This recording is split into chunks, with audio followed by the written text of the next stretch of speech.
Now, so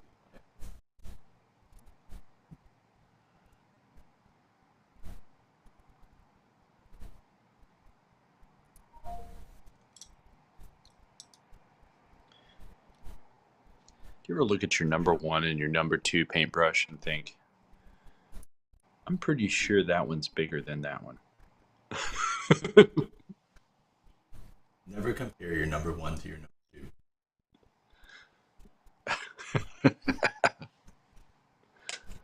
Oh, Rules of life. story of my life. And that little bit has now been recorded for posterity.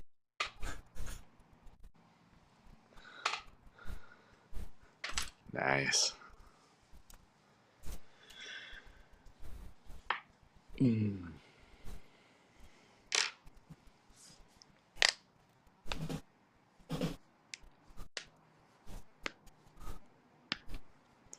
Cracked all my knuckles. And we are live. Sweet. How's it going? How's it going, Mr. Govar? It's going well. And welcome, It's going very everyone. well. Welcome, everyone. Indeed. Hello, everybody. Let me put Oh, us on. as I shake the camera. There we go. Doubles here. Let's see if I can It's been reposition a while now since that I've done I've this. I got messed everything up. find my headset. I know, right? Yeah. All right. It's like, what day is it? Feb today. Yeah, I gotta revisit. There we go. See, I'm in weird. It's spring break here. Oh, in Florida? For anybody that has children, I am so sorry. Because if you're going through what I've been going through, it's sort of like trying to work and parent at the same time, and it's very hard. It's no school, huh? No school, and it's been like constantly trying to figure out things for my son to do while I try and get work done. You'll notice that I'm working on an older piece that started on the live broadcast for Comic Con Africa for the Star Wars episode, and I've been so swamped with work I haven't had a chance to even touch this again. So I feel like this is a perfect opportunity, given that we're talking about juggling time. Yes, juggling time management and stuff like that. This is a leftover from a previous episode of Paint Bros where we talked about our techniques in doing portraits and things like that. And I had started this piece on Robin Williams. Indeed. So I remember that episode. yeah. I gotta also turn off my phone so it doesn't beep in the background. Yeah. Hello, Darren. How's it going? Yes, Darren and Matea. And, Hey, how are you? And we have Excalce Liberatus on Twitch. We are simul streaming on Twitch / Tony _Moy as well, who also gave us a Twitch subscription for 45 months Sweet. in a row. Excalce Liberatus. Wow. Really appreciate it. Yeah, thank you. You know, Tony does. I do, and Dan will appreciate it when I buy the round for him. There we go. How was Don't your worry, day? I'll remind him. Yeah, he definitely will. He definitely will. How was your weekend so far? How was your weekend? Actually, it's ending. The weekend ended, right? This is a Sunday stream. This is a Sunday night stream. Doesn't feel like. Exactly. This is the weirdest. Yeah, this is the weirdest episode for us because we never stream on this day of the week. Yeah. So Sunday's usually family day, which means doing things outside, and the entire week because of spring break has been like that. So this past week was spring break, or this upcoming week is spring break? This past week, but we also have Monday as well. So Monday is also, kids aren't in school, and damn this school system. Seriously. So yeah, we went deep sea fishing What else have we done? We've done all sorts of stuff. Deep sea fishing was probably the highlight. Oh, nice. Yeah, it was a ton of fun, and I had anxiety about it because my son he can swim, but he's not a really good swimmer, and we were out pretty deep. Like I mean, we saw tons of dolphin, tons of deep water fish that it's like, okay, I kind of don't want him to go overboard here. Right. This is really deep, and that's going to be a bad day. He is not, can't see the bottom of the pool swimmer. Yeah, he's not there yet. Yeah, and this was, you cannot see the bottom of, pretty much everywhere we were fishing was in the, I remember 75, foot, somewhere around there. I remember snorkeling out that far one time, like where the shelf kind of like starts to dip, and you start going and you say, okay, I can see the ground. It's like pretty far down there, but I can see it, and then you can't. And then suddenly it's like drop off. It's like this weird like vertigo sensation. Like you're not falling, you're not on like afraid of heights thing. It's so bizarre, like mental gymnastics. It's slightly scary, isn't it? It is super scary. First, you're like, there is nothing below me, but I'm floating. But there's nothing below me right now. But luckily I'm swimming. Luckily I know how to swim. It takes like a certain. You have to really be comfortable with your swimming ability, number one, but also like you have to be comfortable with the things that are in the water with you. Yes. And as somebody I used to dive a lot, and I used to do a lot of water sports. I don't do as many anymore. I used to surf. We used to do all that stuff. Then I moved to this coast, and it's like, okay, all the stuff I used to do is not quite as cool over here. No offense to the people who do it over here, but it's just, you don't see the same everything. Right. Also, the waters, I mean, where I live is really nice. The water's very clear. I mean, it was crystal blue the entire time. Oh, wow. Beautiful. Well, that's where I live is pretty much like that. But most of the East Coast is not like that. It's definitely darker water. It's a lot murkier. It's not quite as clear. Unless you're like literally on an island, and I'm pretty much as close to that as you can get. You're on a peninsula. We're on a peninsula, so we don't have to. But anywho, it was where I used to dive, and there's that we had the one experience I'll remember vividly is going off in Hanama Bay. There's a drop off. It's a extinct volcano that exploded out into the ocean, and then a coral reef formed. Yeah, and it's I've snorkeled there. A straight drop down from the drop off. Yeah. And I mean, there's like a marker and everything underwater and above water, just so you know, once you go past this point, it's basically open ocean. And it's like there is nothing for as far as you can see, like literally just like it goes off into nothing. You will not see the bottom for a very long time. And it's not uncommon to see big fish right at the edge of that reef because of it, because they're just feeding off of anything small that decides to go a little too close. And it's like, it's definitely one of those like, danger zone areas. Excelsior Ratus on the Twitch chat says, I have cetophobia, so I feel like I could not enjoy myself if I tried going into the deep ocean.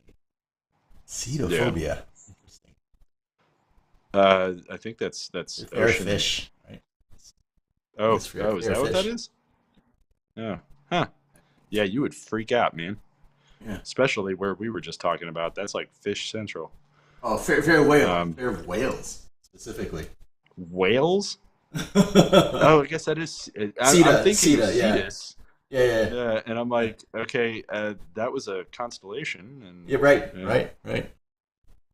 Huh.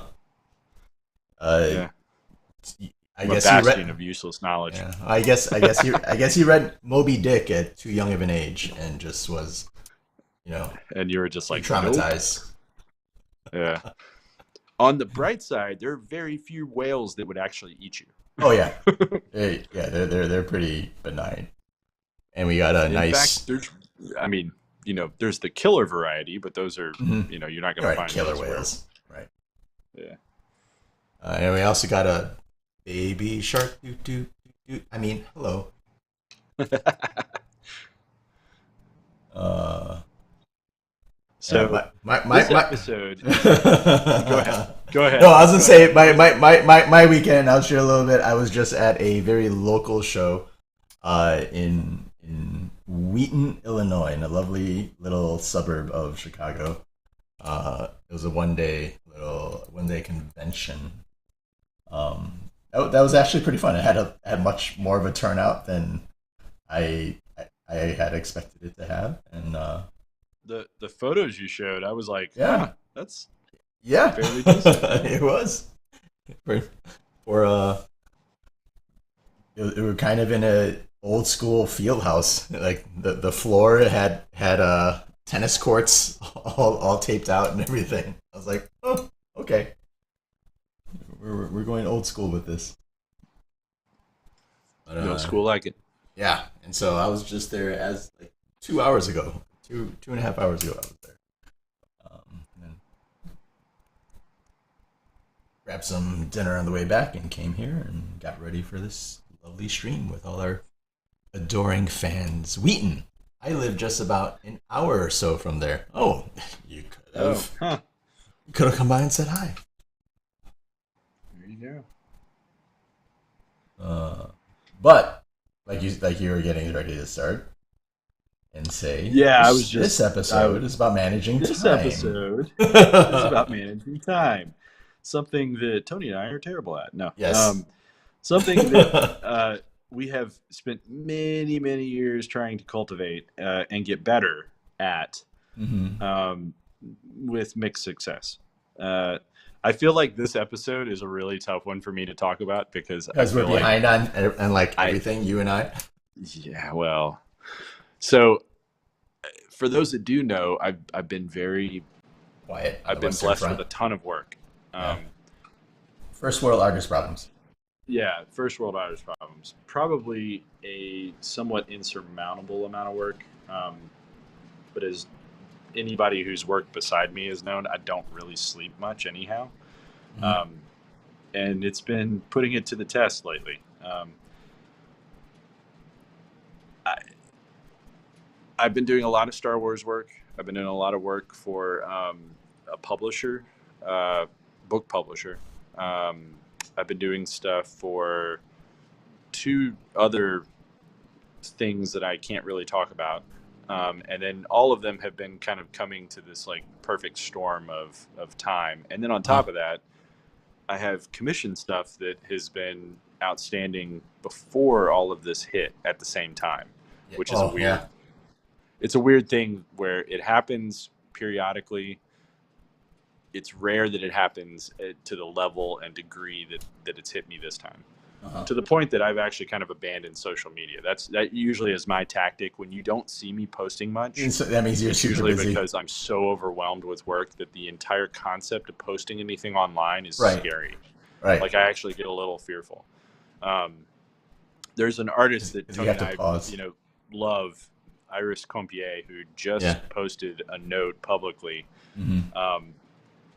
After she's been totally overwhelmed, and it was crazy. Like reading her post, I was like, oh my God, it's like she's in my head right now. She's literally saying everything that I've been feeling over the last, I don't know what.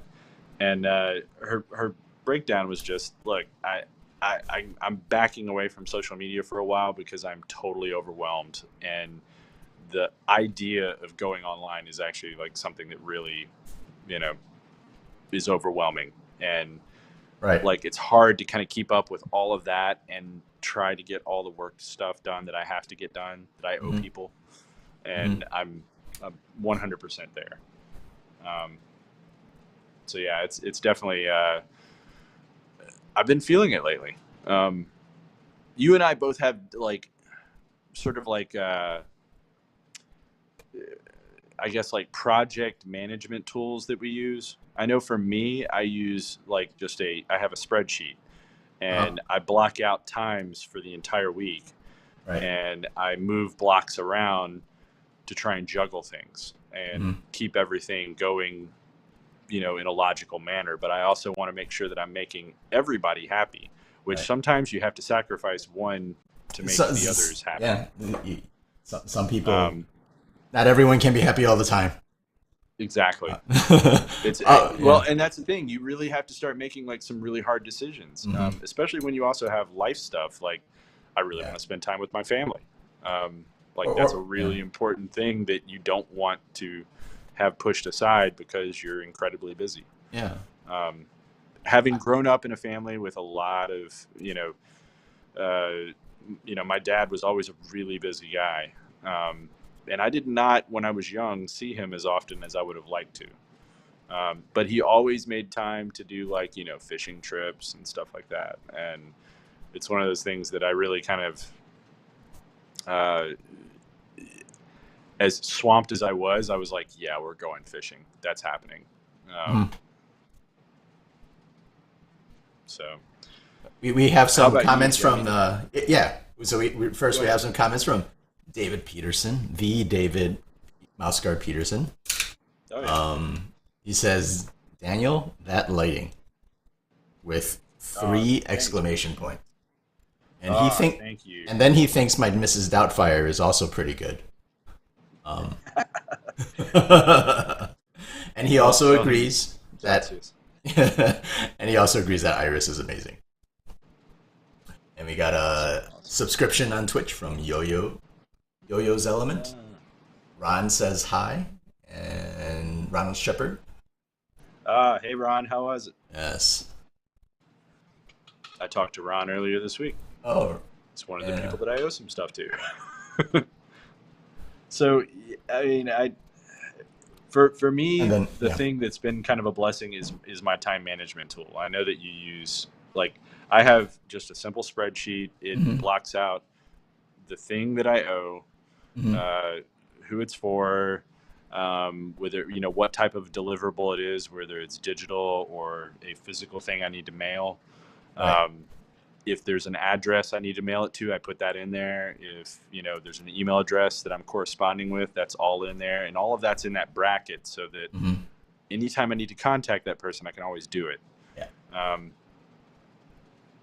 With commission stuff, it's a little different because you have people that are they're connecting with you on social media. So Right. whenever the problem that I've had recently is, and it's a problem I created myself, Where did by you talk to? getting overwhelmed and abandoning social media for a little bit, Right. means that it looks like I'm not around when I am around. Mhm. I'm just not on Yeah. social media. You're not on social media. You're not checking Yeah. nearly Yeah. as frequently So as you were. it was enlightening to opening up social media for the first time today and being like, oh my gosh, I have so many people I have to respond to. um, I also use a spreadsheet, but I've also used applications like Trello to help me Like what? manage. Trello, Trello, Oh yes. where I can. It makes it really easy to like move things like, oh, in progress. You kind of create your own thing like this is in progress. This is due, and then I have an urgent one where I like, okay, things get moved Yeah. to urgent. Like I need to make sure like this gets taken care of ASAP and stuff like that. Do you like color code them? That's what I do. There are some basic color codes. Like it, it used to be a little bit more color coded, but over Yeah. time it was like I don't need these. You kind of Oh like yeah. you kind of simplify it a little bit. Like I am not I am not corporate America. I do not need to track it as to this Yeah. degree. I have no I manager. do it mostly so that it's like it's like an early warning system for me. Mhm. So if I have something that it's like I've been pushing this off, I've been pushing this off, I've been pushing this off. So when I color it a certain color that's like, my like warning color, Yeah. that's when I know I need to like drop my other stuff, focus on that and get it out of the way. Hmm. So it's more of a managing myself type thing than it Hmm. is managing the projects. And I I've started doing that from like I usually bring my iPad with me to conventions, and I keep this exact same spreadsheet at a con. What I usually do if the con is a really busy one, like New York or something like that, a little trick, and here's a tip: if you don't put down a tablecloth, or even if you do, lift up the tablecloth. They usually have that white sort of spandex stuff that they like spread over the table, and I always write my exact commission list right on the table itself in front of me. I use a Sharpie and I just write down who it's for, what it is, everything right on the table, so that when I come back to the table the next day, there's no chance of me forgetting my list. Yeah. That's a little pro tip. Another thing that I'll do is I'll take a snapshot of it before I leave for the day. So if I need to go work at back at the room, or in the I'll hotel have that lobby. list handy. Yeah. Yep.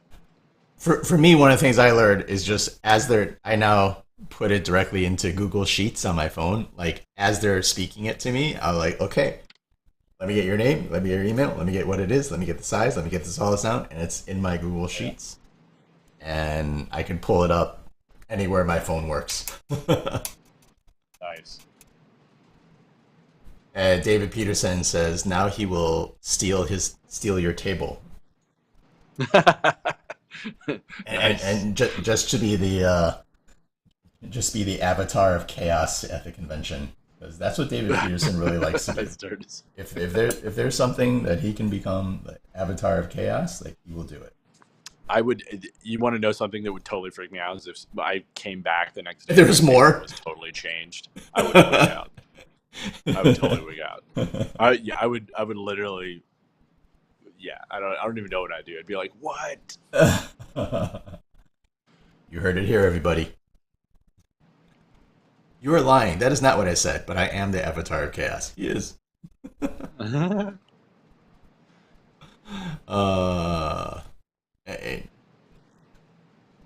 Darren says, currently I have 5 episodes of a new job I have to edit.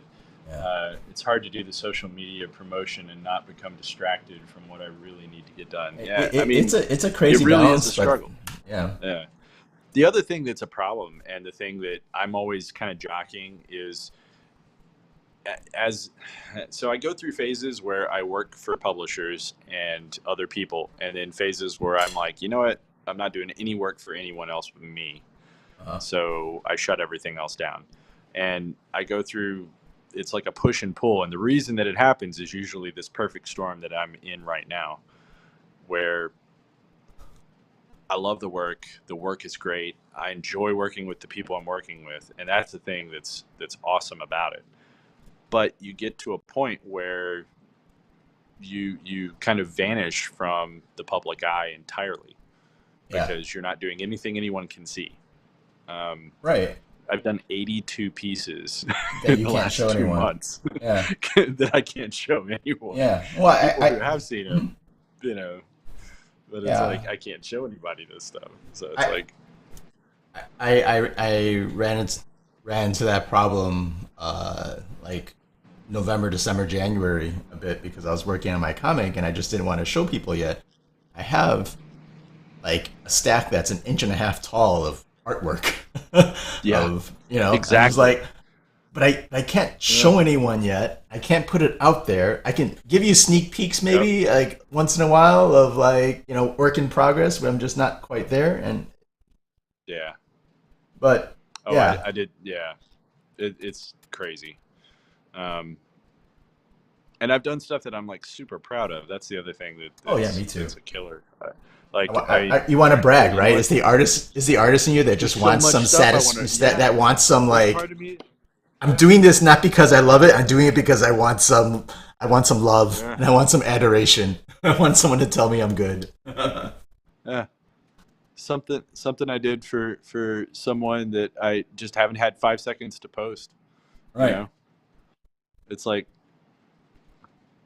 that guy literally has a Bronco that has the Boba Fett wrap on it. Damn. That's a huge piece, man. 14 by 20. I know. I have all Wow. sorts of stuff that I like literally can't show people. That's like just one that just happened to be in my phone as I'm scrolling through for reference. Hmm. Um, but yeah, it's a struggle, man. The hardest thing and the thing that I grapple with is, and the thing that I'm starting to get better about is communication. It's the thing that I used to be amazing at, and Yeah. the shutting down social media thing was a tactic that it has pluses and minuses. Plus, It you has get your work done. ramifications. It has Yeah. ramifications. The minus is that you literally start to ignore people that you don't want to ignore at all, Right. and that's the thing that I need to be better about. Yeah. I I've mean, been actively getting back in touch. Oh yeah, here's another one that I haven't shown anybody that I would love to show people, and it's like it's for a tarot card that Tony and I worked on. oh yeah, yeah. I haven't been able to show anyone that one either. Are we showing? Yeah, well, I'm showing it briefly. There you go. 5 seconds. Is there a 5 second rule on set? I think there's a 5 second. Yeah. I think. Shoot, mine is still in my mine is still in my luggage.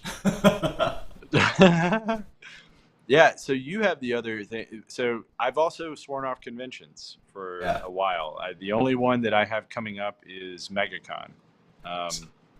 And I've been getting in touch with other cons coming up, but I'm not doing nearly the con circuit that you are right now. So I am running into this problem now, and this hasn't. I was actually thinking about, like, at the beginning of this year, I was like, you know what, I'm gonna maybe tone down a few of the conventions. I'll be a little more selective. Yeah. And then as time went on for this year already, like, I've just been invited to Yep. so many, like, some of them That's that I wanted to go to, like MegaCon, I got invited to. Like, I wanted to go to that. There's Denver, I wanted to go to. I got invited to that, so that's great. This is a good problem to have. But like the one today, like Abu Dhabi, flying. Yeah, I feel halfway. like those 1 day cons though are good ones to do. Like If those they're great. local, there's Yeah. one in Milwaukee, which is like the limit for a 1 day con, which is like an hour and a half. But I'm getting invited to all of these, and part of me, like, someone once said, like, if people offer you something for free, at least take it, because then you won't be able. If you don't, they won't offer you something good, and you won't be around. They'll think you won't want anything, and they'll be able to offer you something good. And so part of me is in that weird place where, like, okay, I have to say yes, because this is sort of the first time I'm getting these invites. Normally, I've been paying my way through all these shows. Like, I get one invite a year, 2 invites a year, and I'm a happy camper. And now almost all of the shows that I'll be going to this year I'm like, and it's a good problem to have. I'm not complaining, and please don't, anyone out there who's listening, I'm not like saying, no, don't invite me anywhere. But at the same time, I'm just like, oh. You can always say no if you got too much going on. And that's the one thing yes. Yes. That's my only piece of advice that I can say with full thing. Like, you reach that point where you have to. Yeah. The most awkward one that I wasn't sure if I was gonna really do was the San Francisco Comic Convention. See, that one's on my list too, and I'm like, so I got invited. I'm like, okay, well, I guess that answers it for me. Because the invite thing is tough, because you don't want to say no, and then never get invited again to a show. Right. Especially if it's one that you're that's on, like San Fran is one of those. It's like, oh, I've never done that show before. Right. And I mean, I get it. I really do. Yeah. And so sometimes your timetable just, like, gets sucked up by this stuff, and you're like, And it's about, like, some part of me is trying to automate things, and, like, Can you speak just a little bit louder? Sure. Is this better? Cool. Can everyone hear me? No, okay? that's good. It's good. I just you petered out right at the end there. Yeah. Let me. Let me move my mic. There we go. Thought my volume wasn't up, but I turned it all the way up. No, so my mic is, I have a directional mic. And so sometimes when I'm leaning over my artwork a little bit, I end up speaking down and instead of out. And so it picks you up as background noise. Yeah, it picks me up as background noise a little bit. So I have to move my mic hanging over me. We also got a gift sub from Nagasaki. Thank you so much, Nagi. Tell her I said hi. Well, she heard you. So, but Govar says hi. Yeah. Hi. Oh yeah, that. Right. Live, Dan. Doesn't work that way. Yeah. You're streaming with me on Twitch, by the way. So it's not just me. Wait, I didn't authorize that. This is what's your next convention that you have coming up? I think it's a small another one-day show in Milwaukee. It's by the same people that put up the one today.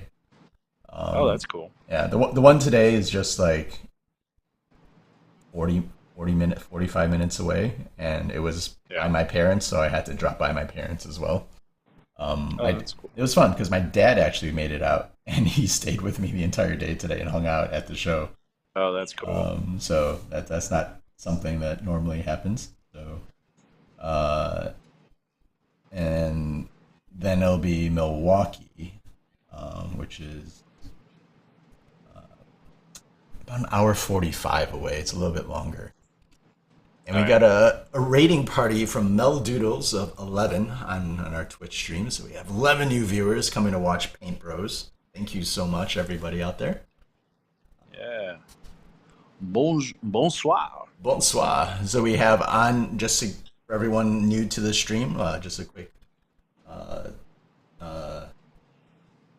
intro message. We have Daniel Govar and I are watercolorists and comic artists, and we travel around to all sorts of shows and conventions. And we paint cool things. Thank you for coming over and watching. How long? When was the last time you touched that piece? This piece? Yeah. Literally the last time we streamed with Comic Con Africa. I've been like 5 weeks ago, probably 6 weeks ago, something like that. That sounds pretty. It was it was a February stream, I think. Yep, I would not doubt it. But hilariously, I've been totally immersed in these characters. Yeah. But not for fun.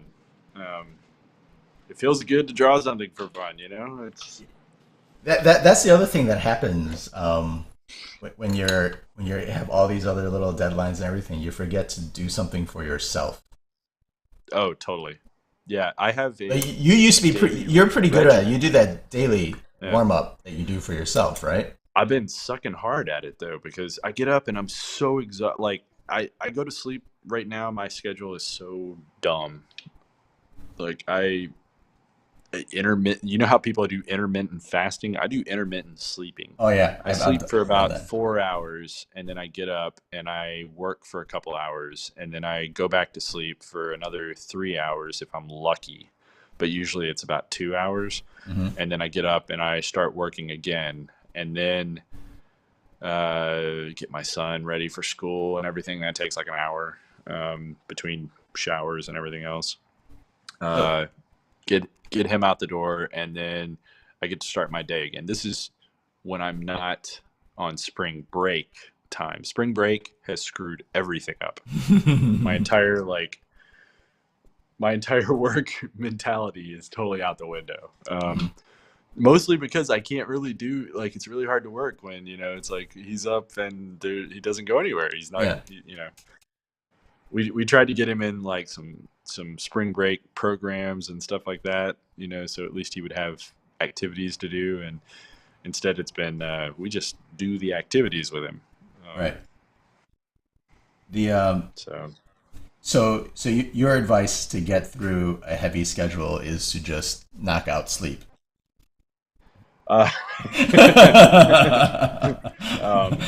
I'm not sure if I would call that my advice, but as somebody who doesn't really need as much sleep as most other people do, or at least so it seems, that seems to be my solution most of the time. I'm not saying it's the smartest thing. Yeah.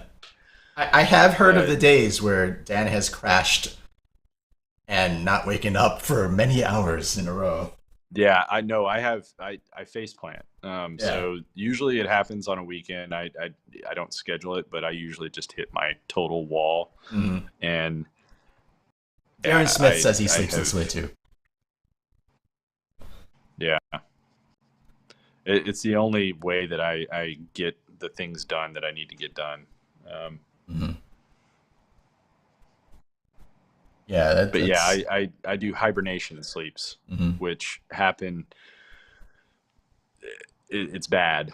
It's not something that I'm proud of. It's one of those things where my son comes in, hey, Daddy, let's go play soccer. And it's like, Daddy? Daddy. He's not waking up. That's what Yo-Yo's Element also said. Like, yeah, that's what I took from the conversation too. No sleep. Got it. Yeah. Yep. It's the only thing that it's what I've been doing to try and get as much done as possible. There are times I wish something that I'm proud of. There is also cutting into food time, where cutting into what? Food. You start eating worse. See, I'm definitely somebody who needs fuel. Like I don't work without a little bit of food in me. I mean, first off, I'm a foodie. Mm-hmm. Sorry, I'm repositioning my camera because I keep bumping it with my elbow. Like we're both. Oh, we both enjoy food. Yeah, we enjoy food, and I don't cut out food. I would rather cut out sleep than food. Mm. I've cut out both. I can do it. I would. Yeah. Well, it's not necessarily cutting out food. It's just cutting out preparing food. Cutting out what? Preparation of food. Oh, fruit. Yeah. Well, that's different. Yeah. That's a whole nother ball of wax. Like whatever's fast and quick. Yeah. My diet deteriorates with the amount of work I do, and I mean on an epic level. There have been times where I'm like, oh, I shouldn't eat this. Like I really shouldn't eat this, but hey, I had McDonald's for the first time, and I can't even begin to tell you. I know it was like, what am I doing? Like literally, as I'm biting into it, I'm like, "What am I doing?" And I was like, "And why do I like it right now? Because it is so wrong with me." I was just so hungry. I mean, I hadn't eaten pretty much since I got up, and that was like 5 o'clock in the morning. And I was like, "Yeah, McDonald's it is. It sounds great." My horrible go-to is cereal. Cereal's not always bad though. I try to buy. I try to buy as healthy as a cereal as I can in general, but still, you shouldn't live off of cereal. Yeah, I'm not as worried about the cereal thing as I am McDonald's. Oh, I've done that too. If I had my choice on that dollar menu, is dangerous. Oh my god. I don't even know if they have a dollar menu, so that's you're already ahead of me. Dan,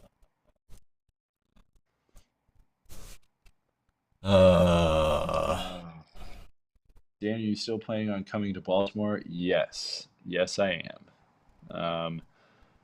And thank you, Matea. You will have clients who think you're ignoring them. Make a post on social media ahead of your hiatus. Yeah, I agree. Making a post ahead of your hiatus is always a good idea, Darren. That's definitely the thing to do. Not that I did it, but it's definitely the thing to do. Do what we say, not what we do. Yeah, exactly.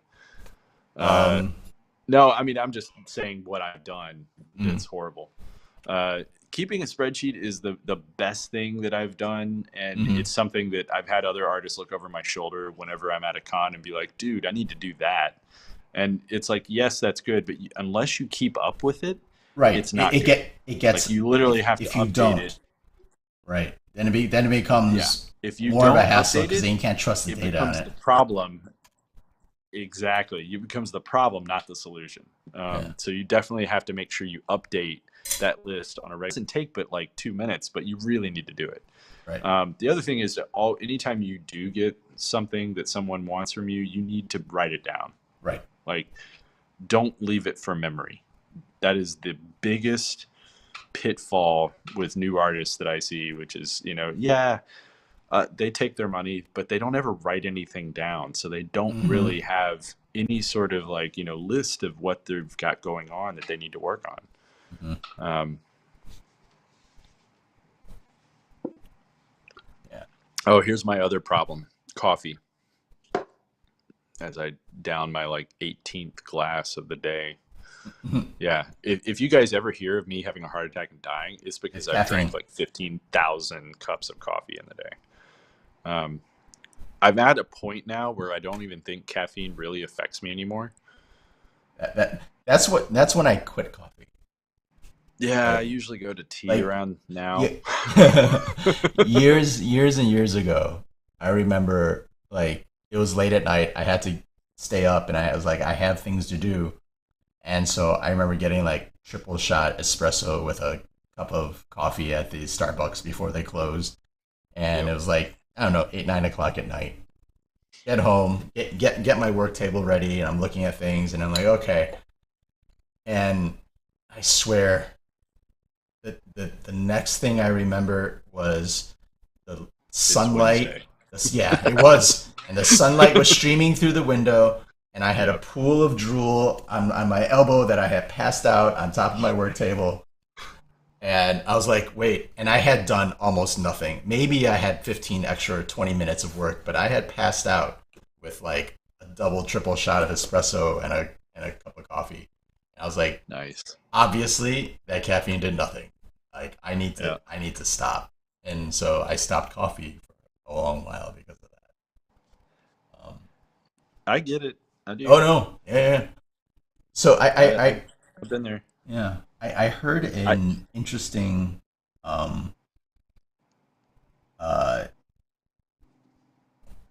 article came across my social media, and it was about burnout and how I think I saw this article. Yeah, and I think I read through it and just huffed. Yeah. Recovering from burnout takes right. It was recovering from burnout was takes an immense amount more time than it takes to get into burnout. Basically, yeah, that was me hoping at that. Yeah, because you're I've burned out so many times, and look at me. Yeah, I call that Wednesday. I don't even know what you're saying. that was pre-Wheaties. Nagasaki says that's when you upgrade to energy drinks. Oh, see, that I will never do. I'll never do that. Mostly because they taste like a rancid pixie stick. Seriously. I can't say you're wrong there. I never made that connection, but I'm not going to say you're wrong right now. Right. Now you can't think about it. Right? No, you're right. No, seriously. It's like a pixie stick went bad, and then you decided to turn it into a drink. And it's no, that I can't get past the taste of them. But also, I just hear about I don't need a hummingbird heart. Yeah. H.R. Johnson also says rancid pixie stick is the most perfect description he has ever heard of. Seriously, is what it's like. It's so wrong. I can't. Yeah, I taste it in my mouth now. I know what you're saying. Yeah. Thanks for ruining energy drinks. I will say, I've seen people Javier. He's an energy drink. He Javier, drinks these things.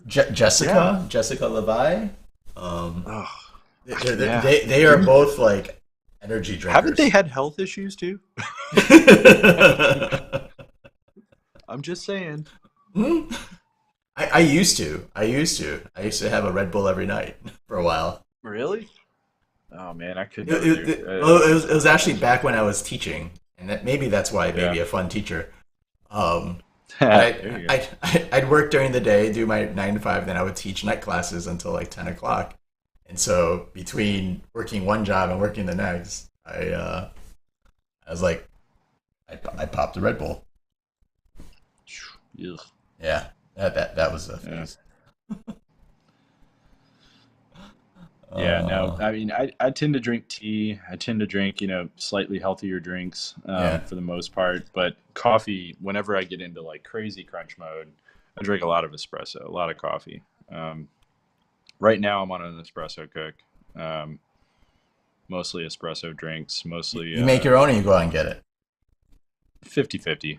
Um, I'm lucky that I have like 15 coffee shops within walking distance. Yeah. And I know all the baristas, and I don't even tell them what I want anymore. I Yeah. literally walk in, and he's just like, white or dark. Light or dark is all he asks. Because they have this, like, they have the white espresso.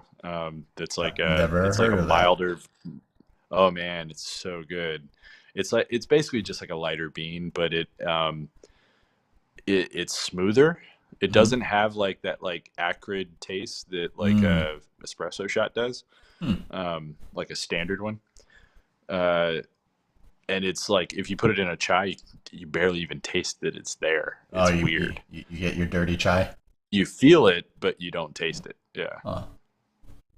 yeah. It doesn't like and normally I walk in, I'm like, yeah, make it filthy. Yeah, Make it filthy. yeah. Think about it as dirty as you want, and then make it dirtier. Make it dirtier. Yeah. I want not safe for all the websites. Yeah, exactly. Exactly. Yeah. Make this non-Instagram worthy. Yeah. I want Instagram to ban my account instantly. That's how dirty and Exactly. filthy I want This needs to be a bannable drink. it. Only way I'm gonna. Yeah. It's not quite that bad. Not Oh, quite. okay. All right. No, I usually do like 2 or 3 shots, but that's just seems to be the thing that like I'm currently drinking one as we speak. Oh, nice. I have a iced coffee. Yeah, I can't. Oh, that's the one thing I can't do. Yeah, Do an iced coffee? cold brew. No, Yeah. cold brew. I Yeah. Yeah. can't do cold brew. Like I don't know what it is, but it's like another level of caffeine that I mean, I was smelling colors the last time that Really? I like oh, it was nuts. Like literally, I was like, yeah, it's really hot out today. Maybe I'll do cold brew. Yeah, I should do that. So I grabbed one, had a sip, and then I was like, wow, this tastes really good and it's so smooth.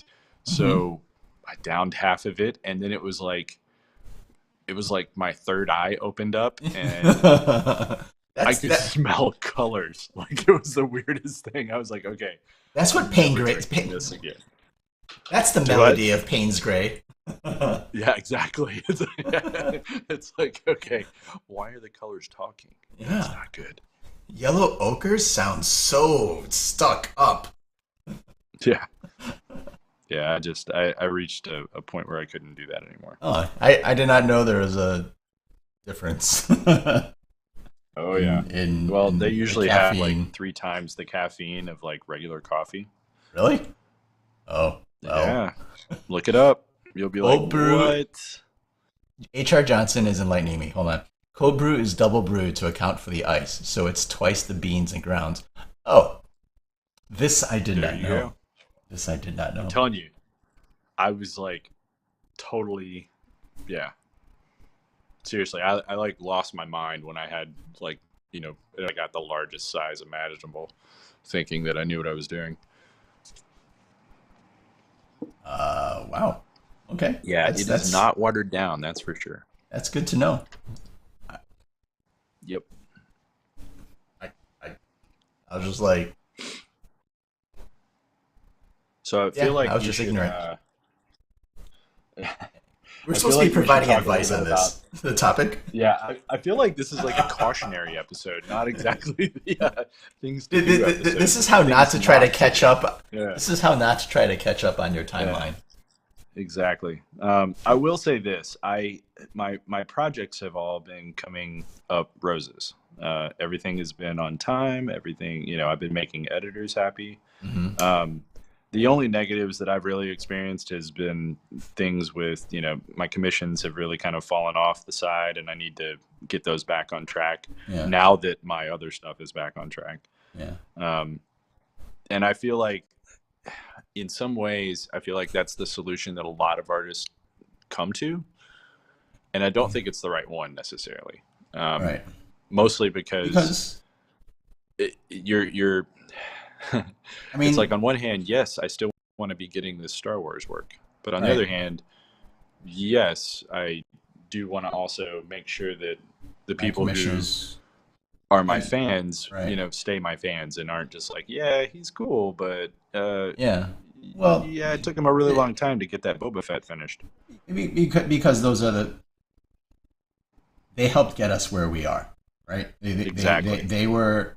They were a very crucial stepping block before the editors, before the art directors had faith in us, Yeah, right?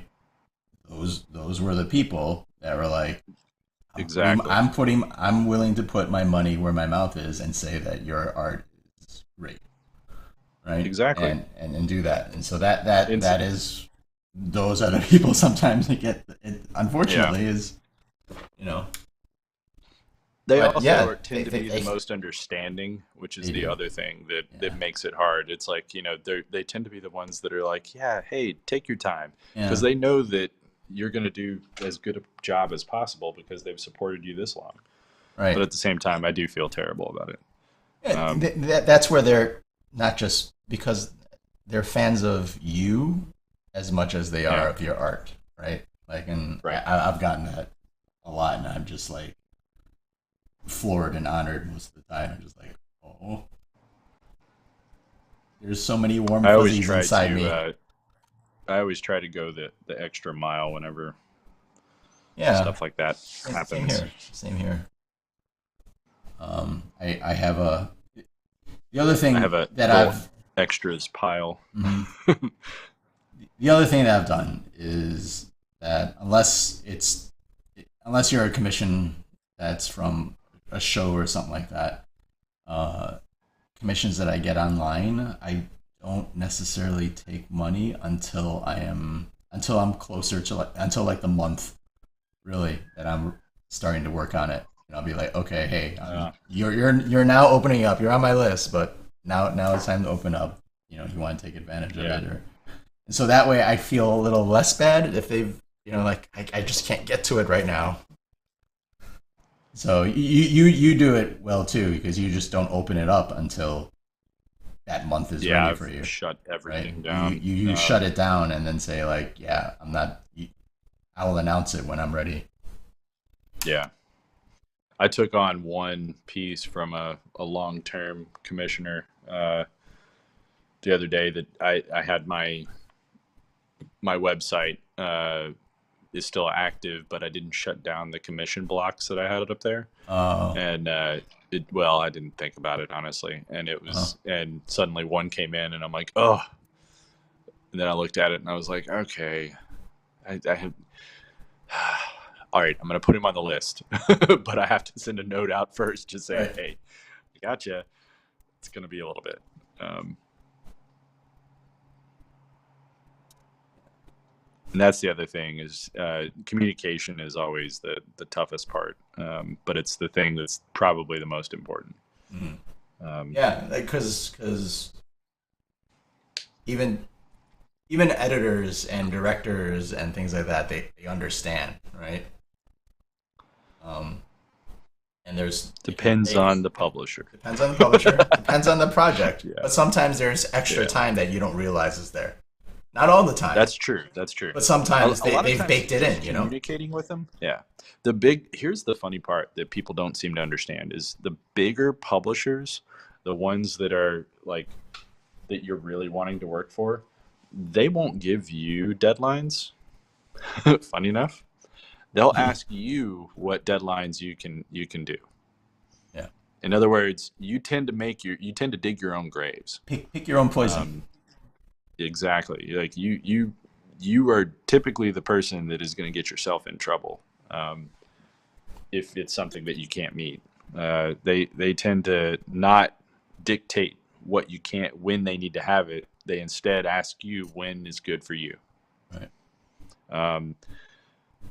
Usually it's the smaller publishers who are, they have their own timelines that they're trying to stick you to, or it's a project that has like too many moving parts, an overarching schedule, and there's too many moving parts, in which case they'll also dictate timelines. Yeah. But if it's something where it's just like it's like you're kind of the guy they want for a job, they'll let you dictate that. Yeah. Most of the time, not always. Or they put it out there so far that you're just like, okay, like like the tarot card thing that we did. Like, totally we I can totally get you that piece of art in 4 months. Yeah, totally. 3.5 months later, hey Dan, do you do that project thing? Yeah, did you start it? I thought about it. That one was actually. We can both speak to it because they're both done. It's done. That's why we can speak to it. But yeah, it's interesting. I don't know if like I have personal projects that are on my honey-do list that I'm really kind of wanting to get back to, and I was talking the other day, I was like, I don't know when like I'm going to be able to get back to some of them. Like at least 2 of them I think are backburnered indefinitely just because of the amount of things that I currently have on my plate. Like it'll be a while. Which is why I think a lot of artists don't actually work for publishers. Like you have a whole handful of especially the folks from that do Spectrum and things like that. They tend to be like Jessica. She doesn't really take on a ton. No. She might take on a cover project here or there, but she pretty much paints what she wants to paint. Yeah. And there's something to be said for that. I mean, it's not a regular paycheck, that's for sure. Right. But you do have the added bonus of not being a stressed out artist. Of not drinking 82,000 cups of coffee a day. Yeah. Not having blood in your caffeine stream. Something like that.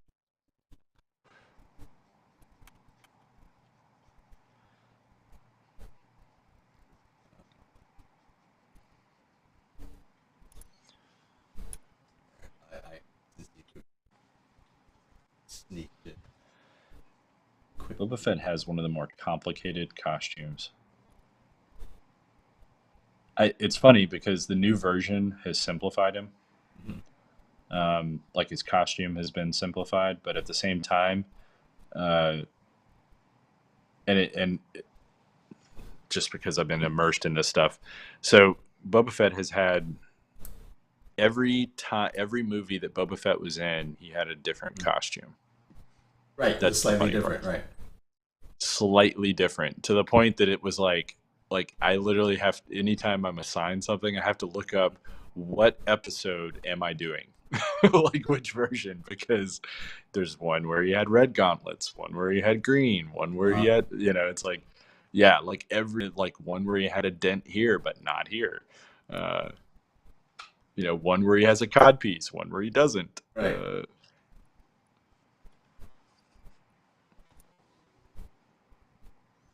The new one has definitely simplified his outfit, but at the same time, it added, it made him more colorful. Uh-huh. Like his yellow is now like an orangier yellow. His red is more vibrant, and he now has red boots. Just all sorts of weird little things like that. I learned a little bit of Star Wars trivia Oh, do tell. today. And it's not. I wouldn't say it's trivia.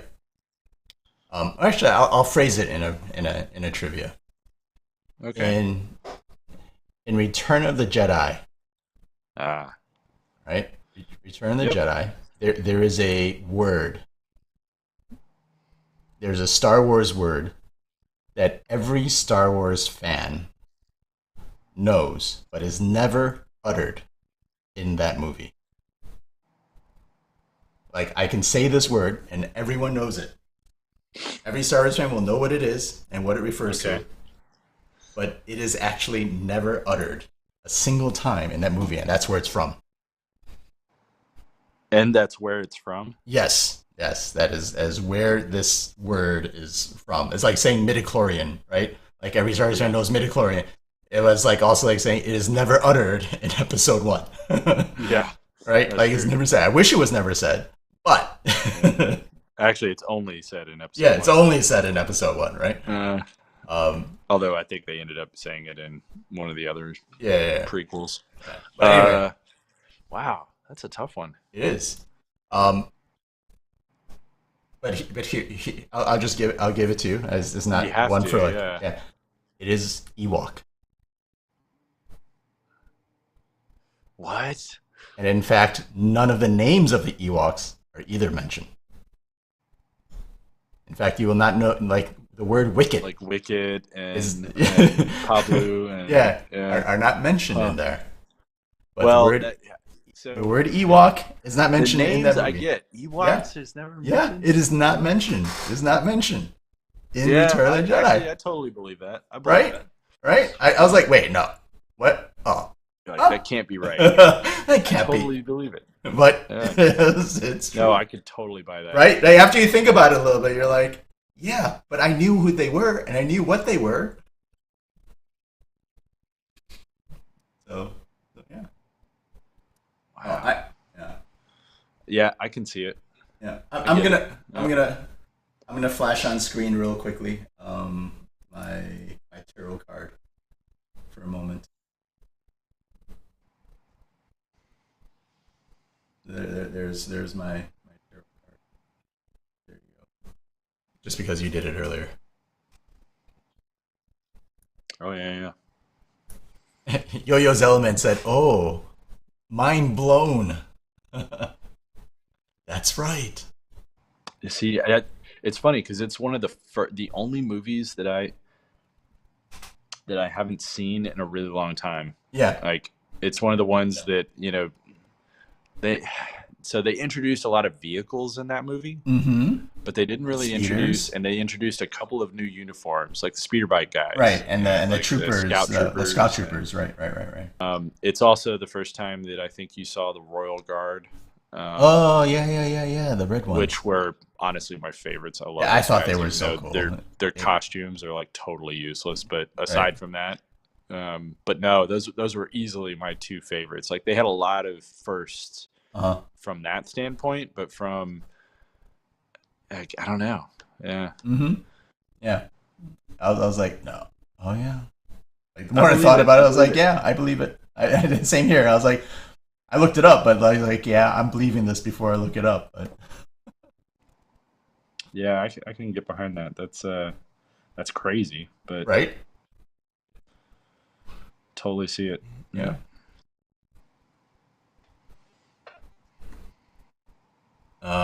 Cynthia says she's been getting back into watercolor this week. Relearning how to control water and mix colors is a challenge.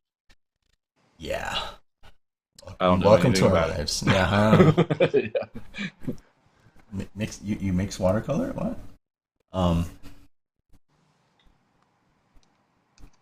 Good episode so far, guys. Really enjoying this, even though we've like strayed so far from the topic time so many management, times. yeah. Topic management will be our next episode. I love it. Speaking of which, I guess I can show you what my spreadsheet actually looks like. I can bring one up. Although I got to flash it really quick because it has like. Yeah, emails and Personal names and phone numbers on it. Yeah, that's the I thing. would too. That's Yeah, my I personal can't. I was like, I could do that. No, I can't. I know. I think I could just like quickly show it. Yeah, And but you people guys can pause people the episode. yeah, And go back. people can pause it and look at it and screenshot it, Yeah. throw it into Photoshop, I'll just unblur keep it. moving it slowly so that you can't actually focus on it. Because I'm that kind of a-hole. Here we go. Where is it? Actually, I can open up a really old one. Maybe I'll do that. Because my list has changed too. Almost Right, every creature and character you see on screen in the original trilogy has a name and a story. It says Vico Beetle. It just reminds me of there's a sad, sad little tale. What was that from? That was from Transformers. Yeah. There's a sad little story. Oh, it's when he's at the butcher place and he's like talking about how lamb chops or something like that. He's like, yeah, you know where they come from, right? It's a sad little story behind each one. All right, here we go. Which one is it? I'm gonna go with this one.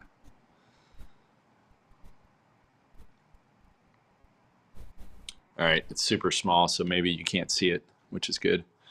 But yeah, this is what my list typically looks like. I block out everything. I color code the stuff that's either needed or been paid for. And I keep adding stuff to the end so that I can try and keep stuff in sequential order.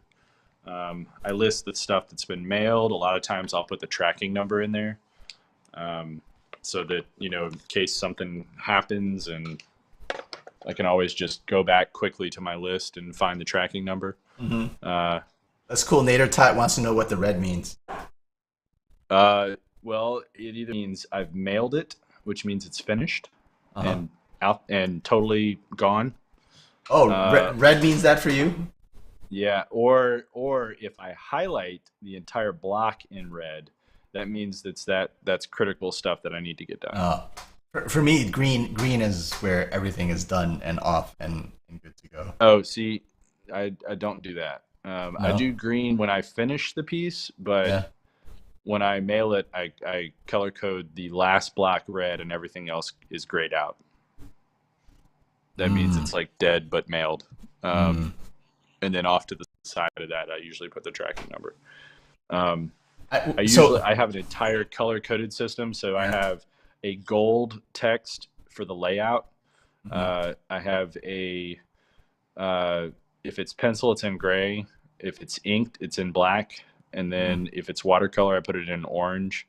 And then if it's finished, it's in green. And then it's waiting to be mailed. When it's mailed, I put the last column as red, and then I gray out everything else. So that way I always know exactly, just from a glance, at where everything's at. When I color code the whole block red, it means that it's something that's kind of critical that I need to work on. I have a cold gray blue that says like these blocks are all done. That I go back and like change everything to. I should also mention that is a 2-year-old list. The one that I just flashed up. So it's evolved a little bit since then. That's also a preview version on my iPad, not the actual editable list. That's the other tip though, that I should say, is that I usually keep that list active on my Dropbox, so then I can always access it anywhere I'm at. Yeah. That's always updated. So my Google form from my website, for requesting, automatically goes and puts a line in my spreadsheet on Google Docs. So I know like, oh, this is coming up. It came in on this date. This is how long they were waiting for it. Tony and I have had so many conversations about this, by the way. privately, like while we're working on We- pieces at cons and We, whatnot. we've talked about actually making an talking about- application, right? Yeah, This is the making an crux of actual our app. Yeah. yeah. Because We do this, we both do the same thing, but Yeah. we do it slightly different. Slightly and different. We're like, we should really just make an app that literally handles this. Like, it would be genius to have this. Well, and also to like have to have Help out everyone. to help out communication as well, and just be like, hey, Yep. whoever has this Well, the nice commission, it would automatically send updates to whoever it was, right? Yep. Like right now, we make the other changes, thing- but no one knows but us. Yeah. The other thing that would be nice would be a version that you would have your sort of back end version, which is what we were just showing, Mhm. and then you would have You your have the- front end version that would publish to a website. Right. So essentially, if anyone ever wanted to know where their commission was at, maybe even the order, Right. where Where it stands. make that stuff public, like, Mhm. and it would hide all that, like, monetary information. It would hide like you could even give them like a client number as opposed to their name. So then all that stuff would be hidden, but at least they would know the pecking order, so to speak. Like I wish, like that's like pie in the sky stuff that I would love to have. I've thought about that. So I thought about trying to tackle that project during 2020. Right. I was like, should I do this? Here's the other thing that's crazy though is like we went from like so 2020 was such a crazy thing because we all thought we would have like no work and everything would be crazy, and and it went the entire opposite way. Everyone that I know got totally overwhelmed with work. Mm-hmm. Like art became a thing everyone wanted again. Surprisingly, right? Yeah, I thought it was going to go the other way. Yeah, because for a little, I mean, logic almost says, or the pessimist often says, like, down. right, Yeah. right, be like, art's going to be the first thing to go, just like every class in public school, right? Like the arts and music, first thing to go, and yep. What's the thing that no one's paying for anymore? Yeah. The discretionary stuff that which would make sense, but it went the other way. I mean, I never had a problem. I know you didn't have a problem. Yeah. I do know that some people struggled, artists in particular. Oh, sure. Yeah, not saying that there was no struggle anywhere. No. I'm not saying, and even I would say I would definitely work twice as hard for about the same amount. Yeah. Which was definitely different because there were no conventions. Conventions is passive income. Yeah. And we didn't really have as much of that passive income unless you were one of those artists that really threw themselves into the online marketplace and became more of a print seller online or a bookseller online, which, I had stuff that came out, but honestly, I don't sell a lot online. I don't push it as much as a lot of people do. It's tough. I mean, I sell well. Mm-hmm. I don't push it though. If it sells, it sells. I know that I go to another show and I'll sell it there. So, right. I like the human it is so connection. it is so much easier to sell face to face. 10 times. Right. Yeah. But I also really enjoy the human connection. That's the part that I like the most. It's like selling a book on animals and elephants to a zookeeper. Like, that's totally easy. You really had to go there, didn't you? Yeah. Tony will never let me live that down. Like my only because you looked at me afterwards and you had such a sad panda face. Sad panda face. I was like, this can't happen. Like, I literally am losing my mind right now. Yeah. I have for those that don't know, I did a graphic novel on elephants, and it was and it was about elephants in Africa and poaching, and it's a tragic story, but it also had like a ton. But it was a very uplifting story, and I was explaining the entire book to a zookeeper who handled elephants. She was an elephant. she hemmed and hawed, and we even went back and forth about like bizarre elephant facts. And she was really impressed that I knew so many weird things about elephants. And I was like, yeah, I was like, I did tons of research, and and Actually correct. we really wanted to get all of this right. And she was like flipping through it, and she was like, wow, you got and I was like, yeah, the striations are really important because of the way the water flows, blah blah blah. Anyhow, she was really impressed with the book. And I'm sitting, so I'm sitting next to Dan, right? We're next to Dan at these convention, and so I'm seeing this go on, and he's putting a lot of effort into a lot of time, I would say, into this conversation. There's about a good 20 minutes of conversation with this zookeeper, and she walks away. I'm like, she walks away. How did I? I'm like, what did I do wrong? Yeah, I'm thinking to myself, like, did I undersell something? Did I oversell something? Like, what did I do wrong? And I'm like, I had to have done something wrong.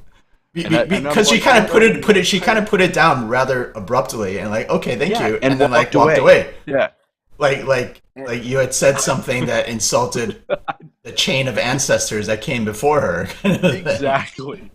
Yeah, I thought that I had like said something that was so intrinsically wrong that clearly she didn't want that book at all. And I was like, oh my God, what have I done? And I was like, do I need to like really re-examine my entire like pitch? Like, what did I say? Right. And her friend comes over, luckily, 2 minutes after, and I turned to Tony. So yes, for those 2 minutes, those 2 minutes, the sad panda face on Dan was horribly priceless. It was brutal. But her friend came back. Her friend came back and was like, hey, how much is the book? And I was like, that's $30. And she was just like, okay, I want to get it. Can you do a sketch of an elephant? And I was like, yeah. And I was like, but I got to warn you, if it's for your friend, I don't think she's interested. And she was like, no, she really, really was. She couldn't stop talking about it whenever she came back. She just doesn't have a whole ton of money right now. And we wanted to get it as a gift. And I was like, oh, money. I was like, okay.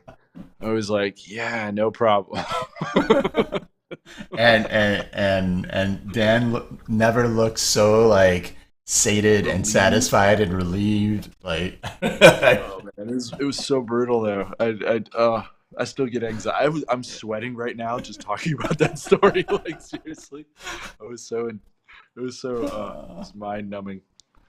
Yes. So if anyone is interested in this book, it's called Tuskers, Tuskers. Thank you, Darren Smith, and it is available. Right? Where could they possibly find one? Can they still find you one? Can get one on just Amazon, go to right? danielgovar.com and go to my web store. Yeah. Right. Do that, or you can get it on Amazon technically, but I would rather you do it not on Amazon just because they take a cut and it's annoying. Also, you can get a sketch of whatever animal you want in my version. Yeah. Which you can't on Amazon. Like a tardigrade. Mine came with a tardigrade. Because Tony asked for the weirdest animal ever. It's his gift. But yeah. Now, let's see. How long are we in? Oh, we are in it. I don't think people are complaining. I think we have like 10 minutes left, right? Or are we? No, we've been going for 1 hour and 18 minutes. Is how long we've been going for so far. Yeah, seems longer. Time flies. 15 more minutes. Time flies when you're not managing it. Okay, we're really bad about this, but yeah. Go as long as you want. The opposite of when someone walks away from your booth saying they don't have any money. Yes. Yeah, I was. Oh man, that whole moment was unnerving. Cynthia says, "I know during 2020, I bought a lot of art because I had extra money from not being able to go anywhere." Which is true. I actually did not consider that. That's a good point. I didn't even think about that part. Right? I didn't think about that. Yeah. I was like, oh, that actually makes a lot more sense than. I mean, I know I bought a lot more stuff online than I normally do. Yeah, for sure. I think everybody was there, but I didn't even think about that. Oh man. So any questions out there? If you guys have any questions for us, more than happy to dance around the question and not answer it directly. We would love to do that for you. It's what we do. But yeah, I would just so one of the things that we had planned to talk about, and I guess I never got a chance to really, was the fact that I came back from my convention in Abu Dhabi. Yes. About a week and just over a week ago, and today I did a very local convention in Wheaton, Illinois. And I'll just say I was like, yeah, I was just in a show in Abu Dhabi, and now I'm here in Wheaton. It was a big culture shock going back and forth, but it was a very crazy and amazing time in the Middle East, and I would gladly go back again.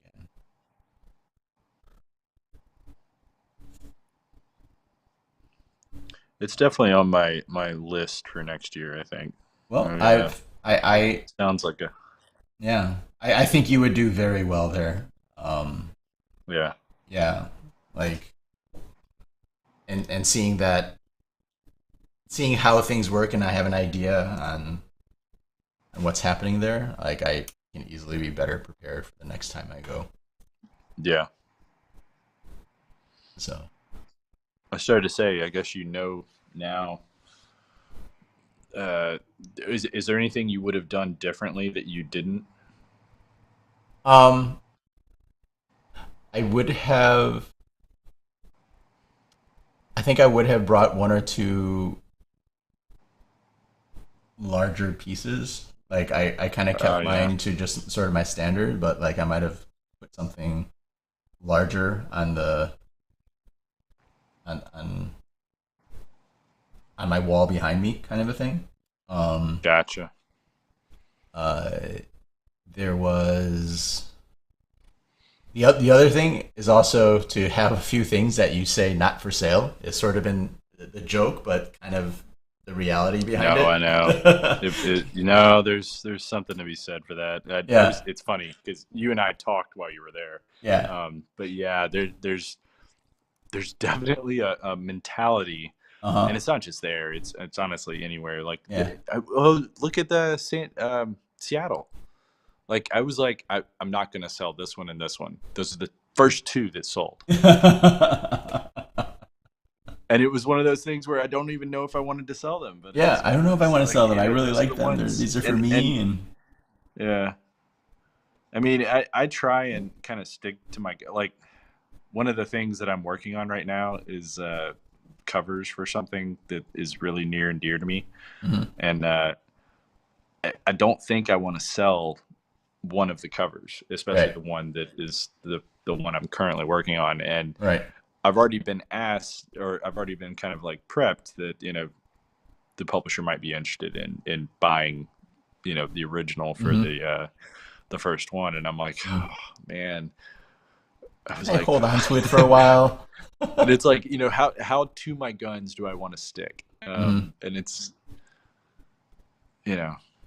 it stinks because on one hand you are you want to create you want to make a profit, and you also want to I don't even know how to you want to nurture new collectors, right? But on the other hand, you do want something for yourself. Sometimes you want to hold on to things, this is for me. Because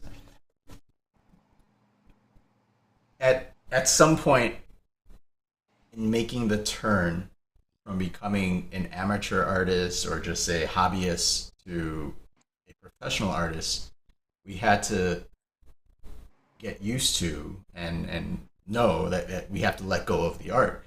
And Yeah. every artist knows that at some point early on, generally, is like you want to hold on. Like, oh, you finish a piece and people want it. Like, no, this is my best piece ever. I want to hold on to this.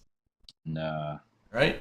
I used to have this belief that a working artist, like someone who is a true professional, is someone who literally can let go of any piece. Right. But and that used to be my philosophy. It's not my philosophy now, but it was definitely one that I held for a long time. I was like, okay, well, yeah, just because it was one of those, I had to get in the mindset of being able to let go of anything at any given time. Yeah. No, I get it. I had to learn that mindset. I get you on that. But I had the mindset when I wasn't doing this full time, just kind of like, oh, I want to hold on to this. This is mine. I spent all this time on it. It's my little baby. Yeah. There are definitely pieces. Do you have anything that, like I had one piece that sat on my wall for a really long time and I sold it over the pandemic. Oh. Well, it was at a time that I was like, man, I don't know how long. And it was at a time that it had been going on for a while. And I was like, man, this really doesn't look like there's an end in sight. Oh, no. Yeah. And I sold the piece. And I know who it went to. It went to a really good home. Yeah. I know that it's up on a wall. I know that they're treating it the way that I felt that the piece needed to be treated. But there's also this point, though, when you let go of something where you have to say, you know what? If they burn it, it's theirs to burn now. It's theirs to burn. Yeah. Yep. Yeah. You do whatever you want. And you really have to be in that mindset of this can be destroyed at any given time because I'm letting it go. Mm-hmm. Nope. You can pray that it like goes to a good home and that happens, but once you give it, that's it. I know. But so this one, but it was hard for me to get to that point. Was it hard for you to get to that? Like convince yourself of that? Right? Oh yeah. Yeah. It's not an instantaneous, easy like switch done. No, you definitely don't have a switch. Yeah. You put a don't want to sell price on it. I've done that for some of my pieces. I've done that for some of mine. That's what I did for like the one in question from Seattle. I put the price that I would let it go for. Right. And of course that was the price that someone was, on one hand it's like, okay, well, I guess did I just up my level of what I'm now going for? Or yeah. What is a gold bar worth? Was it a this piece only thing, and yeah, no, it's those are tough ones. I know I've put that. So there are pieces, honestly. There's a couple that over time I've had them like. I'll have them at shows, and they generate a conversation. People pause and they look at them, but no one ever buys them. Right? Yes. We call those the window shopping pieces. Yeah, the window shopping pieces. And so, like, over time, for some of those pieces, I'm just like, okay, well, you know what? This piece at least is good for something, even if it's not selling. So what I'm going to do is just slowly up the price. And some pieces have stayed for me for years, and after several years, someone buys it for some price that I was like, well, that sucks because that generated so many conversations for me, and now it's gone. Yeah. So, but I find that slightly amusing when a piece like that does go, because I was like, if you bought it from me 5 years ago, it would have been at least half the price. Yeah. It's always amusing when a piece leaves or a piece finally sells that's been sitting in your. Yeah. The other thing is, it's like there's a point where you kind of retire pieces after they've been in there. Like if I have pieces in my that I bring to shows, and then after Yeah. a year they haven't sold, I usually retire them from that book and I put Yeah. them in my flat file. Yeah. They go into a moratorium for a while. It's kind of Yeah. like the what You is go to. the thing that Disney does with movies, the archive or Oh whatever. yeah. Yeah. I put them in my Disney archive, and then They come back out 5 years later. later, I bring them back out as like I do one of two things. One, they go in a mystery box. Mm. So I do my mystery box things once every, I don't know, 2 or 3 years. I'll do it, and it basically is packs that have one original, maybe 3 or 4 originals, but you don't know where they're going to be, and a bunch of prints. And it's a way to get rid of prints that I have sitting around that I just don't bring to cons anymore. Mm-hmm. Not that they're bad prints in any way, shape, or form. Right. But I just, it's like I only have 3 of them left. And Right. do I bring 3 of some random print to a con, or do I bring the 20 that I have 20 of? Right. Or the ones that are more pertinent, Sought right? after Because all of a sudden, like, hey, now they're making a Moon Knight, so like, hey, my Moon Knight prints can come back or something like that. Because before he wasn't very popular. Not that I have or carry a Moon Knight print, but yeah. So, but yeah, I've retired a bunch of prints as well. Yeah, it's an interesting thing though. It's like, anyhow. All right, last little bit of Star Wars trivia, just because I'm sitting here doing Boba Fett stuff, and I'm like, Okay. where did Boba Fett get the dent in his helmet? Who gave it to him? Oh, well, we'll ask the audience here. I mean, I don't know, but does anyone out there in Twitch or YouTube land? I'm sure someone does. No. I'll give you a hint. It's in one of the animated series that you find out. Ooh. A friend of mine asked if I've heard of Moon Knight before, and I took a look at my wall, and there's 4 Moon Knight prints up there. And we just got rated from Follow the Kaiser with 7 new viewers. Welcome those 7 new viewers to our Paintbros stream. Bonsoir. We're also streaming on YouTube at youtube.com/paintbros, where you can catch all of our previous episodes. And please, if you can, follow us on YouTube. Subscribe to our channel on youtube.com/paintbros. It'll help us grow it. And eventually, if we get enough subscribers and viewership on there, we'll be able to do remote streaming, live stream, which we can't do right now on the YouTube. All of this came up, by the way, because I'm trying to find an image of Boba Fett's helmet from the side. Oh, yeah? Without the dent? Yeah. No, I'm just trying to find an image of the side of his helmet so I know what the side of that weird ear thing looks like. Matea says it's in Clone Wars, right? Yes. But the real question is, who gave it to him?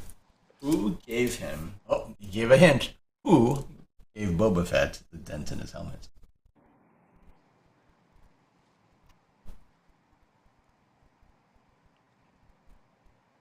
It's interesting because, all right, I'm gonna say it in 2 minutes if no one, or in 1 minute if no one responds. I have a response of Cad Bane. Yes, whoever said that gets the golden nugget prize. Adam Klein with Cad Bane ? He was unsure. Adam, oh, that's awesome. Oh, it was a question mark. Okay, yeah, he said Cad Bane ? Yeah. Also, hi Adam. I have something big coming for Adam. Well, there's some. Cad Bane is we'll one of the absolute. Yeah, it's kind of funny because, like, clearly he showed up in the showed up and was summarily executed. Right. Not that I'm giving anything away.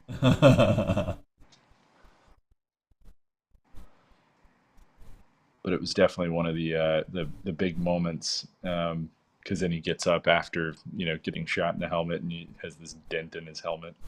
Oh, yay! That's why they have the rivalry and whatnot. Ah, gotcha. That makes sense. That makes sense why his appearance in Book of Boba why Fett it was such a big deal. was important. I did not catch that. Adam Klein The returns people the that hello. know. Yeah.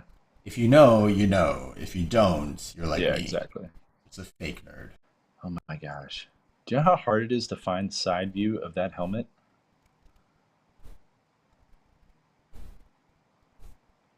Especially one that's accurate. There's all these generic ones that are like, yeah, that's not it. Yeah, that's not it. You're faking it. Everybody makes a Boba Fett helmet.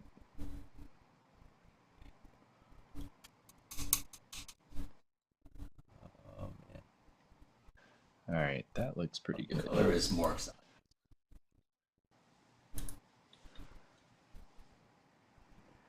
Right, bluish gray. Bluish.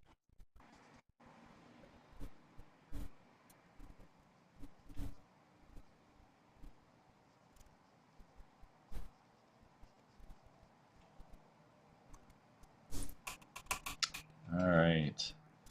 So I think we're about wrapping up at this point. Yeah, we've gone about an hour 35 on this live stream. And does anybody have any questions? Yeah, no. About so far, no. Horrible time management. Yeah. I feel like this was honestly our least successful teaching episode ever. So because the takeaways are going to be drink a lot of coffee. Right. Don't sleep. And blow people off. Food is for the week. Yes, food is for the week. And ignore the people who got you where you were. Okay. None of that is accurate. But that's what everyone should take away from this episode. Oh, man. I feel like we need a do-over. But it's been entertaining, right? We're going to Mission Impossible this episode.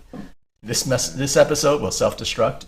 5, 4, exactly. 3, 2.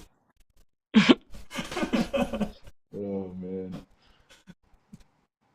When you got started and still worked full-time jobs, how do you balance art with the job? Oh my God, that was even worse. That was 10 times worse. That was so bad. Who asked that? Matea. Oh man, it was so much worse. Like literally, I had. So I had a come to Jesus moment with my my supervisor that was not my supervisor, which is kind of funny. We were technically on the same level, but it was definitely one of those, like, I had just gotten off of a plane.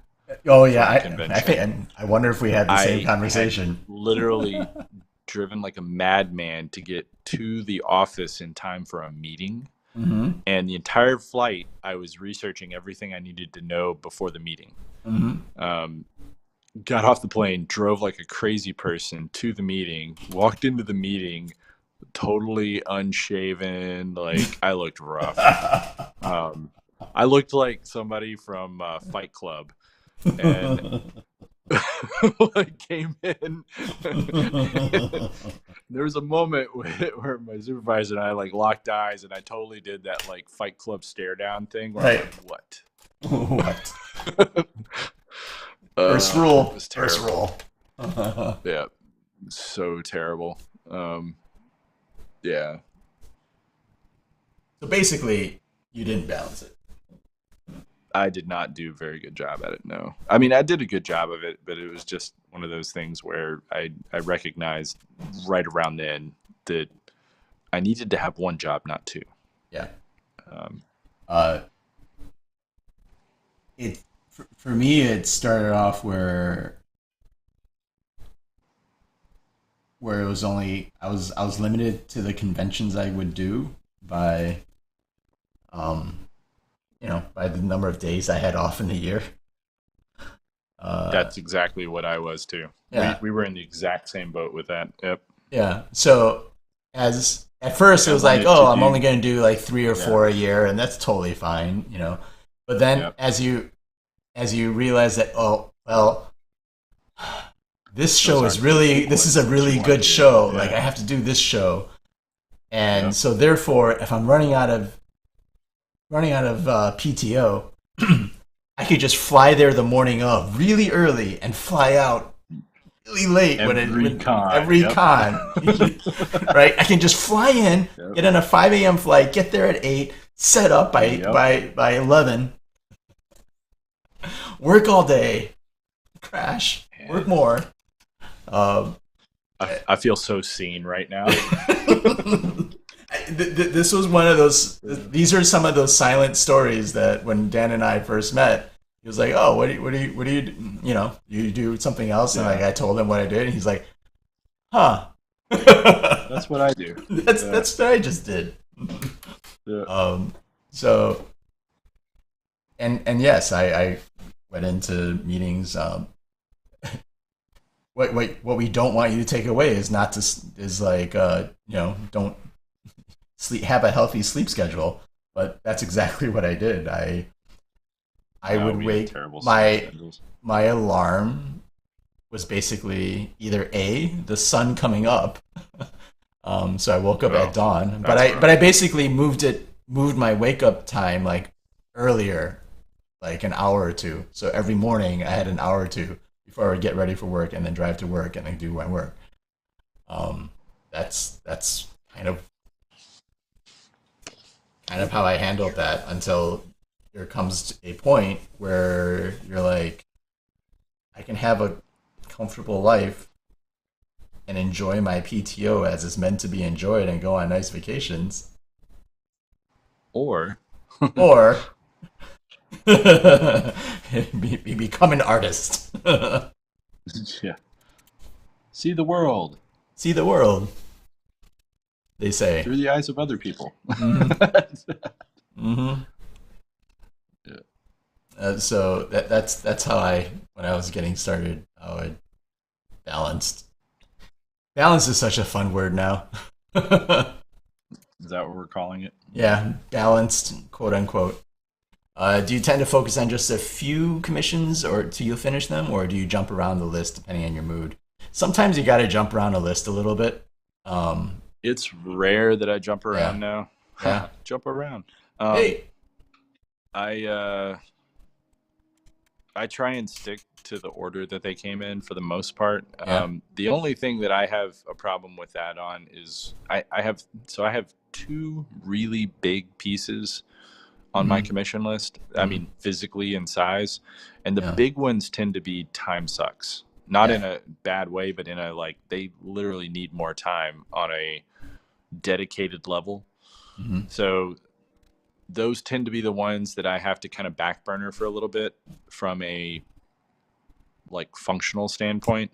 If I get too focused on those in my free time that my mythological free time, those can literally like take weeks and that you'll never finish them. It'll be, you won't have that sense of accomplishment, and then you'll lose the momentum in getting something done. Right. If that makes any sense. Like whenever you're working on pieces, you get one done and you want to work on the next. That's just how it tends to happen. When you work on these really big pieces, I mean, they take so long to finish. Like I have these two have been going on for quite some time, and they're a little soul-sucking longer than I would like. Yeah. No, they're not sucking in any way. They're actually really fun pieces, but they're just so big physically. I've been doing a lot of larger format stuff lately. That's awesome. Yeah, it is something. It is something.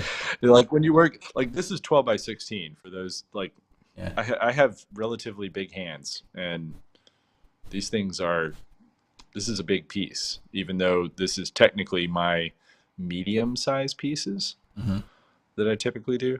The 14 by 20s, which I no longer do, I've phased those out. I'm now 16 by 20, so that I keep the ratio the same. And the 16 by 20 pieces, they can take a while.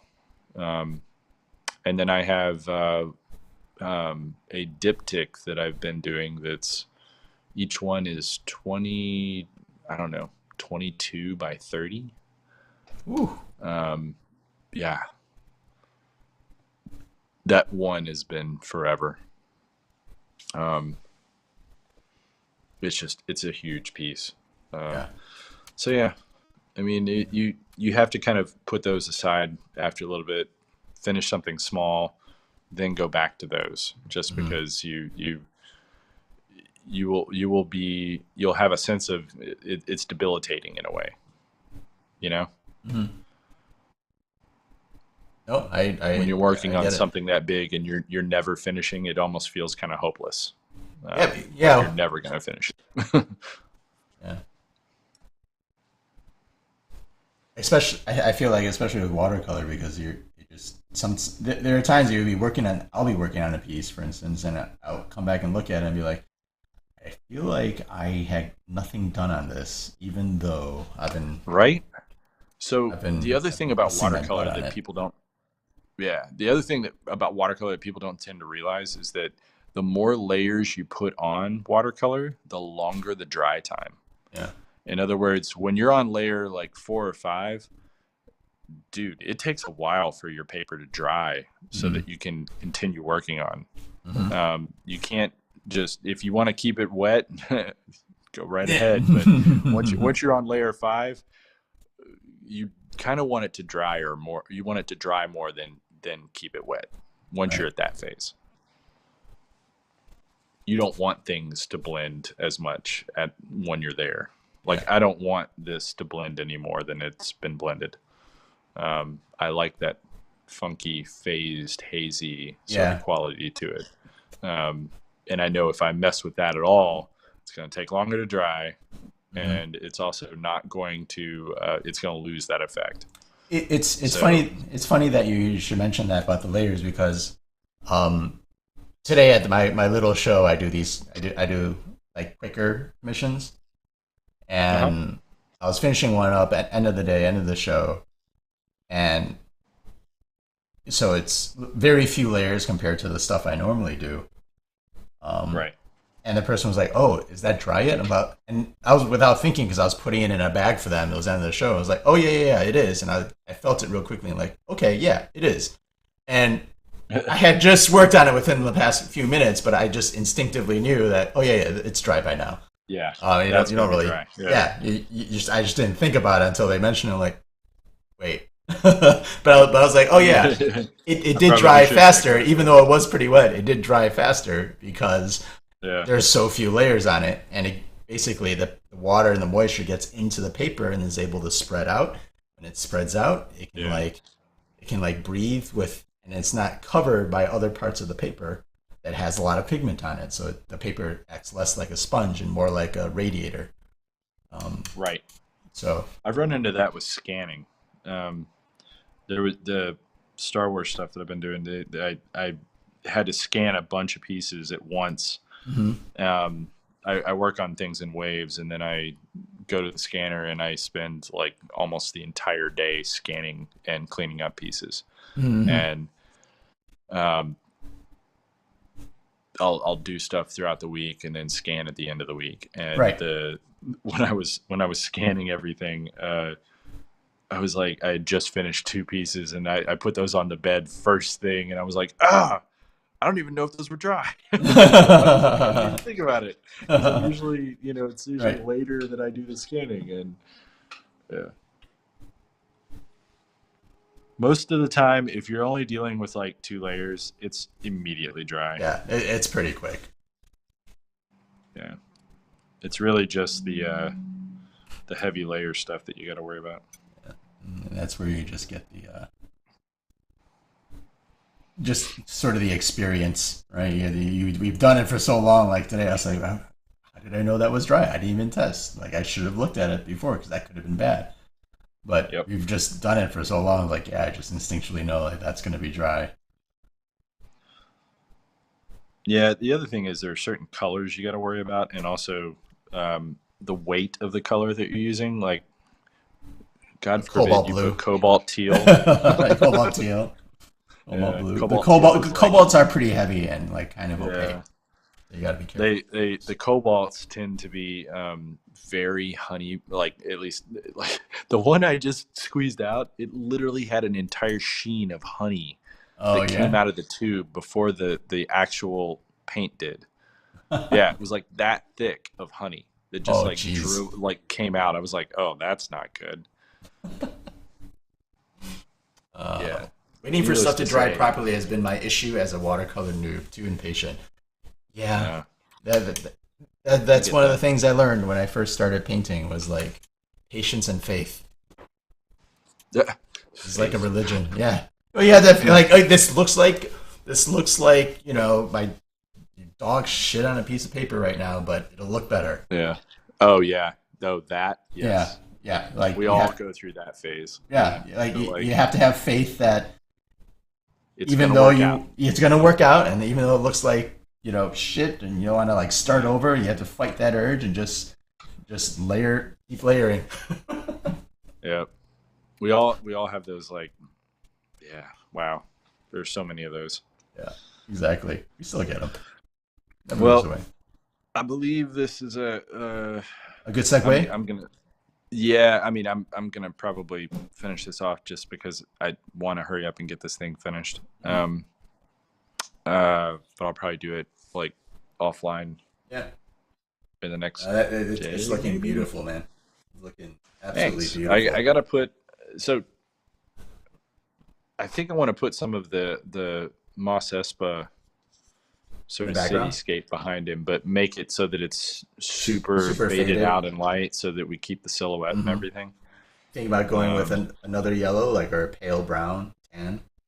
I haven't decided yet. I think I kind of want to. I know it's going to sound weird, but I think I'm gonna like kind of purple it out so that it makes this yellow pop on this crest, and also it'll stand out from the blue that's on this side. Yeah. You could probably like just do some shadows of the Mos Espa and like lots of negative space too. Oh, I'm probably gonna make it mostly silhouettes and shadows. That's pretty much gonna be it. I'm not gonna. I mean, honestly, Mos Espa doesn't have a ton of detail anyhow. It's just the geometry. Like sand buildings. Yeah. It's just the geometry. Yeah. But I kind of want to look up some of them. Maybe put the tower over here. That he ends up climbing at one point. I don't know. Need to do something kind of light and quick. Yeah. But getting there. All right. So stuff that will probably be coming up in my feed. So next week I'll be spending the entire week basically working on commission stuff. Oh, nice. Well, I have a couple deadlines I'm working on tonight for tomorrow, and then I have one other deadline on Tuesday morning, and then after that, I'm basically just waiting for approvals. So I can focus on commission work that I need to finish off. So I'm hoping to nail out a bunch of stuff. My week of commissions won't be until next week, so I have to finalize a lot of free work. So I am getting ready to put out a how to watercolor series of videos. Yeah. And I know you've been working on it for a while. Yeah. So this week because it's being professionally filmed, I gotta prep stuff like a chef would for a cooking show. That's awesome. So you know how they like, oh, this is the first step, and we're gonna put this in the oven for 2 hours. We're gonna set this, and here's what it's gonna look like 2 hours from now, and here's this. 2 hours later. 2 hours later, and then we're gonna take, and so like I have to pre-prep all these like stages. So I'm gonna have to paint the same thing a couple different times and like get my script down. Crazy. And because it's not just me in a little room by myself, and there's other people that are going to be filming me, and their time is important as well. I have to kind of get a script. I have to get my own script solid enough that I'm confident in all the things that I'm going to be saying about it. So that's this week. Crazy. And filming isn't until April, so I have time. But I really want to get it done, so I have to get it done and send it off to the director of it and the people who are handling the cameras in the film, so they have an idea what they need to film as well, as far as B-roll, all this extra stuff behind the scenes that I really wasn't like thinking of. But this is the week I have to like focus on that and make sure I get that stuff done. So that's crazy. Yeah. But I'm mostly doing thumbnails for large pieces. And then working on the large pieces this week. Oh, that's awesome. That's the creative part sometimes. That's like, oh, I get to it and I'm like, oh, I just want to paint it now. Yeah.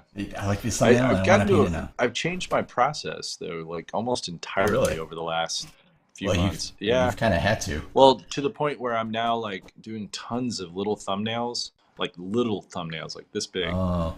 And then doing 3 or 4 of those, getting approval on one, then doing it about that big, so that I can eventually do the full size piece. But I'm doing all the, like we were just talking about this piece, like the things in the background.